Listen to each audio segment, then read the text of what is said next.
믿는 자들이니라. 아멘.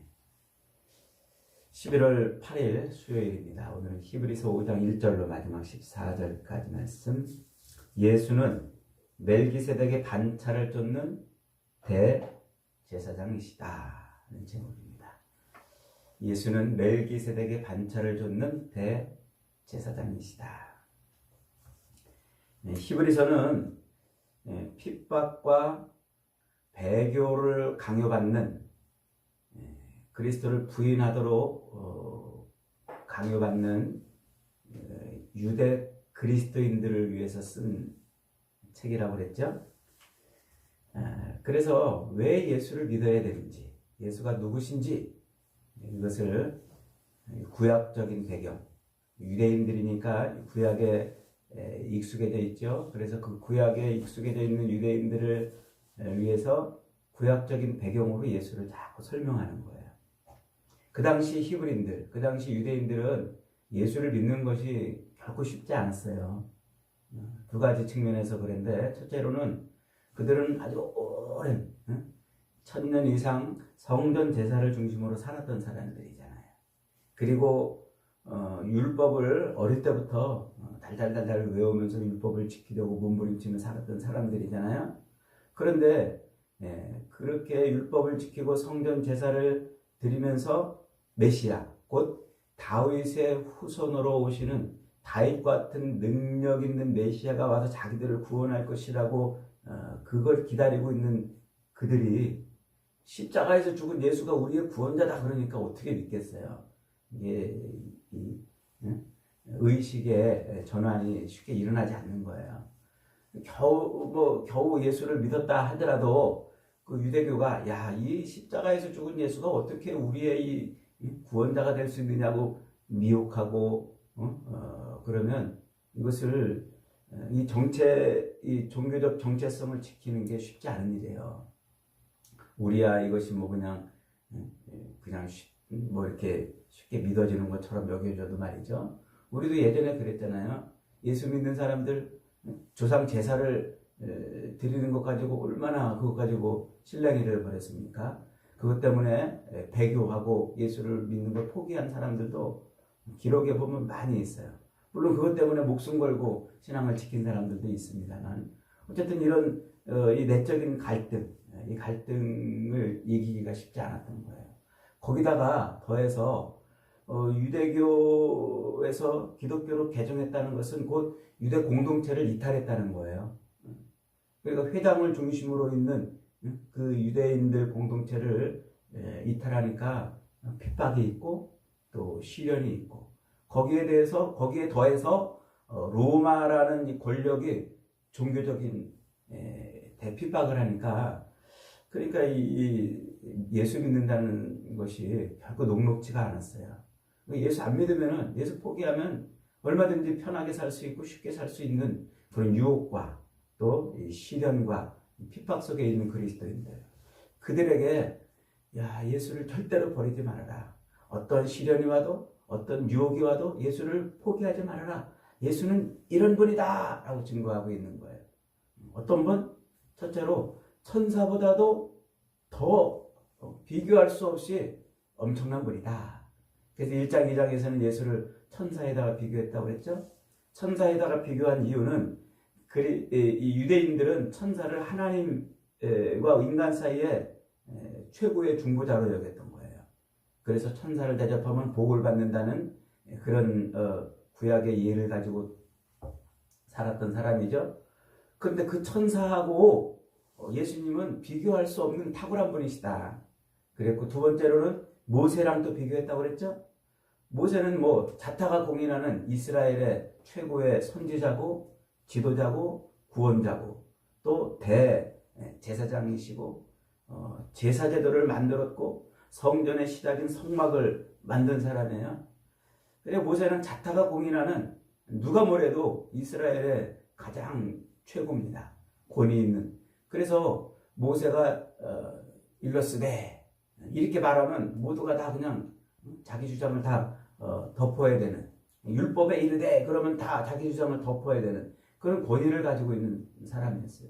그런데 지금 히브리서 저자는 예수님을 그 모세보다도 더 탁월한 선지자요 구원자라고 지금 설명하고 있는 거예요. 그러면서 어제 우리가 여기 있는 4장에서는 예수님을 또 누구라고 설명했어요? 예수님은 대제사장이다. 이렇게. 대제사장도 이 유대인들에게는 말할 것도 없이 이 하나님과 인간 사이에 하나님이 세우신 최고의 중보자입니다. 그래서 이 대제사장은 하나님께서 인간의 죄를 사해 주시기 위한 제사를 집전하는 그런 인물로 하나님이 세웠어요.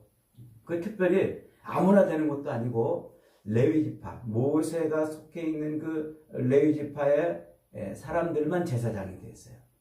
그 중에서도 그 레위지파 사람들에서도 성전의 제사를 위한 성전의 기부를 담당하는 사람들, 뭐 제물을 준비하는 이 제사장들이 이제 있는데 그 중에서도 아론의 후손, 직계 후손으로만 이 제사를 담당해요.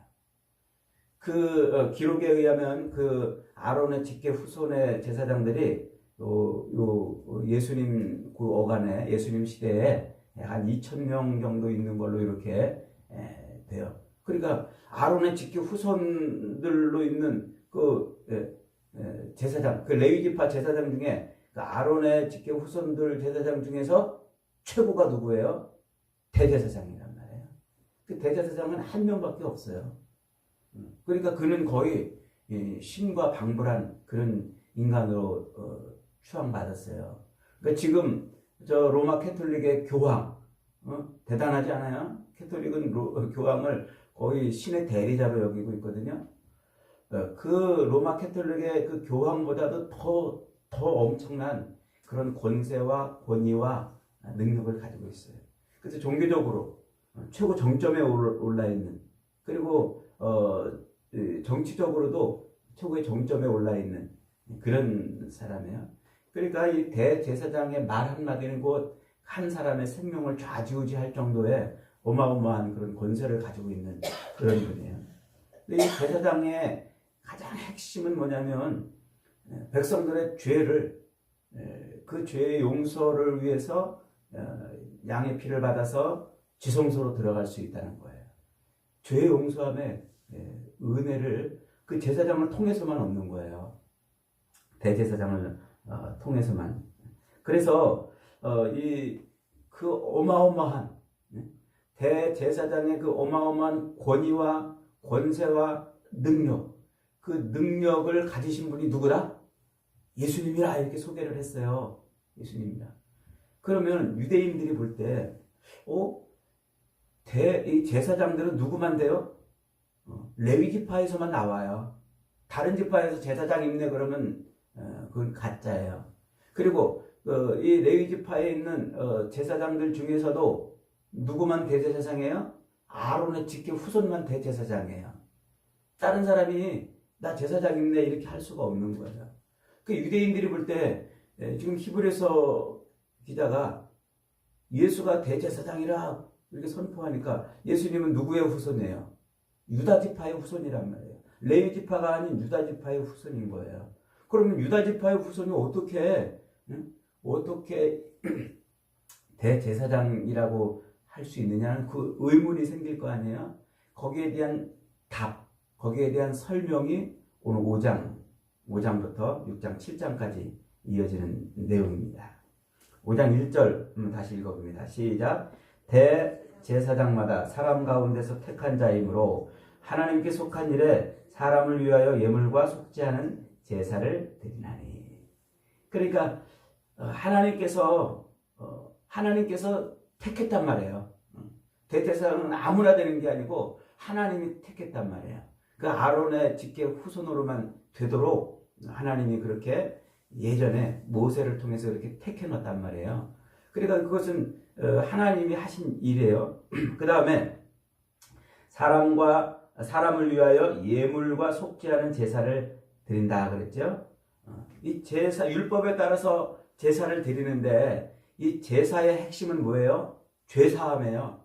죄 사함을 받기 위해서 제사를 드리는 거예요. 그래서 이 대제사장은 바로 그 죄 사함의 정점에 있는 사람이에요. 오로지 이 대제사장을 통해서만 백성들이 죄 사함의 용서를 받았다고 선언을 받는 거예요. 다른 사람이 아무리 당신 죄 사함 받았어 이렇게 말해도 아무 소용없어요. 대제사장이 선포해야 죄 사함을 받는 거란 말이죠. 그런데 그 대제사장, 하나님이 그 아론의 직계 후손으로 세운 그 대제사장도 사람이에요. 사람. 연약한, 흠결이 있는. 그래서 그 제사장도 할 수 없이 뭐예요? 자기를 위해서 제사를 자꾸 드려야만 돼요. 그래서 3절이 그 말이에요. 3절 시작. 그러므로 백성을 위하여 속죄 제사를 드림과 같이 또한 자신을 위하여도 드리는 것이 마땅하니라. 그러니까 하나님이 택했고 그 죄사함의 정점에 있는 그 사람의 손끝에서 입에서 죄사함이 선포되도록 해놓으신 그 제사장도 역시 인간 중에서 흠결이 있는 인간 중에서 세웠기 때문에 자기를 위해서도 늘 반복적으로 제사를 드릴 수밖에 없는 그런 존재였다는 겁니다. 그런데 지금 히브리서 기자는 뭐라고 그러는 거예요? 하나님이 예수님을 그렇게 대제사장으로 세웠다는 거예요. 대제사장으로. 그래서 4절 말씀 봅니다. 시작. 이 존귀는 아무도 스스로 취하지 못하고 오직 아론과 같이 하나님의 부르심을 받은 자야. 그러니까 지금 아론의 그 직계 후손으로만 대제사장을 세우신 하나님의 그 능력, 그 부르심이 누구를 대제사장으로 세웠다? 예수도 대제사장으로 세웠다. 이제 그러는 거예요. 그래서 5절부터 어떻게 그러면 예수가 대제사장이 되었는지를 설명합니다. 5절 시작. 또한 이와 같이 그리스도께서 대제사장 되심도 스스로 영광을 취하심이 아니요 오직 말씀하신 이가 저더러 이르되 너는 내 아들이니 오늘날 내가 너를 낳았다. 예수를 향해서 하나님이 뭐라고 그랬다고요? 대제사장이 되게 하셨고 너는 내 아들이라 오늘 내가 너를 낳았다 이렇게 인정해 주셨단 말이에요. 그러면서 시편 2편과 시편 110편의 말씀을 동시에 인용하고 있어요. 요 시편 2편과 시편 110편은 메시아 예언시입니다. 메시아 예언시가 총 7개 나오는데 시편 중에 이 2개가 가장 중요한 시예요. 그러니까 다윗의 후손으로 메시아가 올 것을 예언한 시예요. 예언한 시. 그래서 6절에서 이 110편 4절을 인용하면서 다윗을 뭐라고 다윗의 후손으로 오시는 이 메시아를 뭐라고 불렀냐면 멜기세덱의 반차를 쫓는 제사장이다. 이렇게 말한 거예요. 멜기세덱의 반차를 쫓는다 이 말은 좀 번역이 조금 아리까리한데 멜기세덱의 혈통을 따르는 이런 의미예요. 멜기세덱의 계통을 따르는, 그러니까 아론의 혈통을 따르는 제사장이 아니라 예수는 멜기세덱의 혈통을 따르는 제사장이란 말이에요. 그러면 이 멜기세덱이 누구냐? 멜기세덱은 창세기 14장에 처음 나와요. 창세기 14장에 가면은 이 아브라함이 살고 있는 그 동네에 이 옆 나라들에서 5 왕들이 똘똘 뭉쳐가지고 소돔과 고모라 성을 쳐요. 그래가지고 거기 있는 사람들을 탈취해가지고 재물을 훔쳐가는데 누구를 끌고 가냐면 아브라함의 조카 롯을 끌고 가요. 그러니까 아브라함이 그 소식을 듣고는 놀래가지고 자기가 데리고 있던 그 사병 318명을 데리고서 그 왕들을 쫓아가서 그들을 물리치고 롯을 데리고 그러고서는 이제 다시 자기 집으로 돌아옵니다. 근데 돌아오는 과정에 누가 아브라함 앞에 딱 나타났냐면 멜기세덱이 나타난 거예요. 멜기세덱. 그러면서 창세기 14장 18절에 이렇게 말해요. 살렘왕 멜기세덱이 떡과 포도주를 가지고 나왔으니 그는 지극히 높으신 하나님의 제사장이더라. 지극히 높으신 하나님의 제사장으로 아브라함 앞에 떡하니 나타났어요. 나타나가지고는 그가 아브라함에게 그렇게 말해요. 아브라함 딱 나타나가지고 하나님 앞에 하나님 이 아브라함을 축복해 주십시오. 이렇게 하나님 앞에 축복의 기도를 드려요.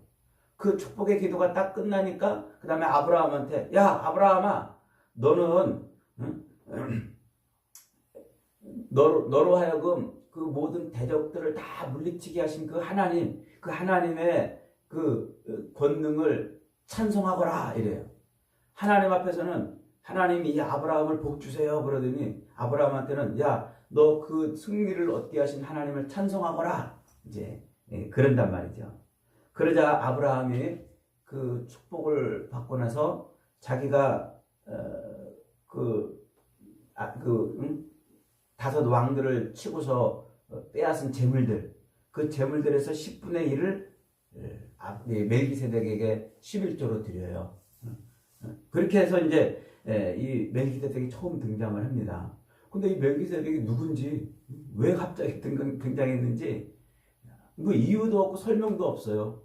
그냥 살렘 왕 멜기세덱은 하나님의 지극히 높은 제사장이다 이러고서 등장해서 떡과 포도주를 가지고 와가지고 아브라함을 축복하고 하나님께 영광을 돌리고 11조 받고 가는 거예요. 그때 등장했던 그 멜기세덱을 다윗이 한참 세월이 지난 다음에 다윗이 시를 쓰면서 그 멜기세덱을 인용하는 거예요. 뭐라고 인용하냐면 다윗이 자기의 후손으로 오실 메시아를 노래하는 그 시편에서 자기의 후손으로 오시는 그 이스라엘의 왕 사무엘하 7장의 다윗 언약에서 연결되는 겁니다. 이게 굉장히 좀 내용이 방대한데 이 시간에 다 설명을 못합니다만 어쨌든 사무엘하 14장에서 하나님이 다윗에게 성막을 짓고 싶어하는 다윗, 성전을 짓고 싶어하는 다윗에게 야, 너 성전 그거 아무나 짓는 거 아니야. 그 대신 내가 너한테 네가 그렇게 성전 짓고 싶어하는 마음을 가진 너한테 복을 줄 것이다. 너의 그 왕위가 끊어지지 않고 계속 이어질 것이고 너의 후손으로 이스라엘을 영원히 통치하는 왕이 나올 것이다. 이 약속을 줘요. 이게 다윗 언약이에요. 그 약속을 이제 다윗이 받았을 거 아니에요. 늘 아마 생각했을 거예요. 그러면서 이제 어느 날 이렇게 시를 쓰는데 자기가 시를 쓰는데 성령의 감동을 받아 쓰는 거겠죠. 그 시를 쓰는데 이제 자기 후손으로 오실 영원한 이스라엘의 통치자 왕으로 오실 그 후손을 뭐라고 부르냐면 내 주라고 불러요. 자기 후손인데 자기 주 아도나이 이렇게 부른단 말이에요. 그러니까 예수님 시대에 유대인들이 예수님한테 야 도대체 너는 무슨 권위를 가지고서 네가 도대체 누군데 우리한테 막 이래라 저래라 그러냐 그러니까 예수님이 바로 요 구절을 인용해가지고 야 다윗도 자기 후손으로 오시는 그 왕을 바라보면서 내 주라고 고백했는데 그때 내 주가 누군 줄 아느냐 그러면서 예수님 자기를 소개하잖아요. 여기 그 내용이에요. 그러니까 다윗이 자기 후손으로 오실 언젠가는 모르지만 후손으로 오실 이스라엘의 통치자 그 왕을 뭐라고 소개하냐면 하나님이 그 왕을 멜기세덱의 반차를 쫓는 대제사장이라 그랬다고 이렇게 시편 110편에서 말하고 있는 거예요. 여기 이해가 되세요? 좀 어렵죠? 다시 한번 정리를 해봅니다. 멜기세덱은 느닷없이 아브라함 앞에 나타나가지고 아브라함을 축복하는 대제사장으로 지극히 높은 제사장으로 소개가 한번 딱 됐어요. 그리고 끝이에요. 그런데 한참 세월이 흐른 다음에 다윗이 자기가 자기 후손으로 오실 이스라엘의 통치자, 이스라엘의 왕, 자기 후손으로 자기 왕위를 계속 이어가지고 이스라엘을 통치하러 올 그 후손을 미리 예언하는 시를 쓰면서 하나님이 그 후손을 뭐라고 그랬다고요? 멜기세덱의 반차를 쫓는 제사장이라 그랬다고 이렇게 시를 썼단 말이에요. 잘 이해가 안 돼도 넘어가야 돼요. 이게 잘 이해가 안 되니까 오늘 히브리서 기자도 11절에 이렇게 쓰고 있어요. 11절 한번 읽어봅니다. 시작. 멜기세덱에 관하여는 우리가 할 말이 많으나 너희가 듣는 것이 둔함으로 설명하기 어려우니라. 이게 어마어마한 신학적 아주 깊은 내용이 담겨 있는 거예요. 어쨌든 이 새벽 시간에 다 설명하기는 어렵고 이제 7장 가면 한 번 더 설명을 할 겁니다. 어쨌든 이렇게 이제 멜기세덱, 그 멜기세덱이 그렇게 대제사장, 하나님의 지극히 높은 제사장으로 등장했는데 그 멜기세덱을 지금 다윗이 뭐라고 그랬다고요? 자기 후손으로 오실 왕, 그 왕이 곧 멜기세덱이다 이렇게 설명하는 거예요. 왕이 곧 멜기세덱의 반차를 쫓는. 근데 이거는 이제 신학적으로 멜기세덱이 아브라함 앞에 나올 때 뭐 가지고 나왔어요? 떡과 포도주를 가지고 나왔잖아요. 빵과 포도주를 가지고 온 거예요. 예수님이 십자가에 달려 돌아가시기 전에 성찬식을 제정하시죠. 그때 제자들에게 빵을 떼주면서 떡을 떼주면서 받아 먹어라. 이것은 너희를 위해서 찢는 내 몸이니라. 포도주를 따라주면서 받아 마셔라. 이것은 너희의 죄를 위해서 흘리는 내 피니라 그러잖아요. 그러니까 예수님이 그 성찬식을 빵과 떡과 포도주로 성찬식을 제정하시면서 그 십자가 제사를 설명한단 말이에요. 그러니까 멜기세덱이 가져가 나온 이 떡과 포도주는 그 십자가의 승리를 상징하는 거예요. 그걸 지금 누가 연결했어요? 다윗이 그걸 본 거예요. 이 하나님의 그 어마어마한 오묘한 세계를 본 거예요. 영적인 세계를. 이 멜기세덱이 자기 후손으로 오시는 그리스도구나. 그걸 봤다는 거예요. 그걸 지금 이 히브리서 기자가 그 시편 110편을 보고 그러네. 이 멜기세덱이 그리스도였구나. 그걸 깨달은 거예요. 이 히브리서 기자도. 그래서 지금 이 핍박 가운데 있는 성도들한테 내가 그거 구약 이 진리를 깨달았는데 이게 멜기세덱이 우리의 십자가 제사를 완성하신 그리스도 대제사장이시다. 그분이 대제사장이시다. 이렇게 설명을 하고 있는 거예요. 그러니까 이 어마어마한 진리를, 이 구약의 진리를 쉽게 이제 못 깨달은 사람들이 이제 못 깨달았던 것 같아요.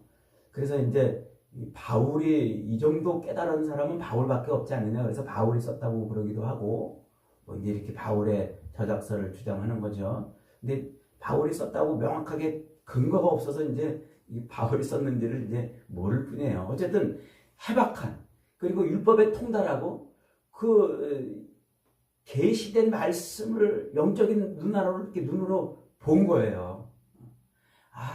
그때 아브라함의 앞에 나타나서 축복했던 그 멜기세덱을 다윗은 노래 시에서 하나님이 자기 후손으로 오시는 그 그리스도를 멜기세덱의 반차를 쫓는 대제사장이라고 그랬는데 그분이 지금 그분이구나.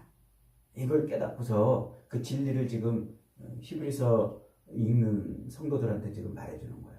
너희들이 지금 믿고 있는 그 예수가 누군 줄 아느냐? 그 아브라함 앞에 나와서 축복했던 바로 그 제사장이다. 그래서 예수를 대제사장이라고 지금 설명을 하고 있는 거예요.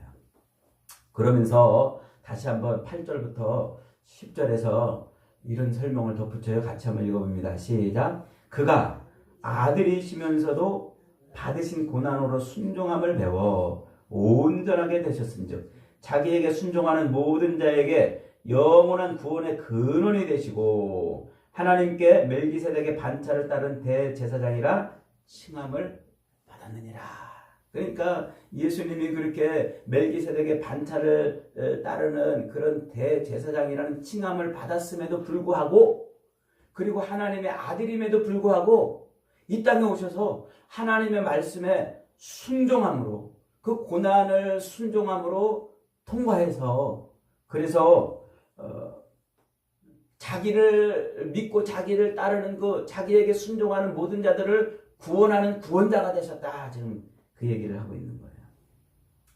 그러면서 이제 멜기세덱의 반차를 쫓은 대제사장으로서 예수님의 그 십자가 사역, 그 십자가 사역은 단순히 죄를 용서하는 것으로 끝나는 게 아니라 영원한 하늘의 성소에 들어가는 그 어마어마한 구원의 진리를 이뤄내는 그런 사역이었다고 지금 예수님을 소개하고 있는 거예요.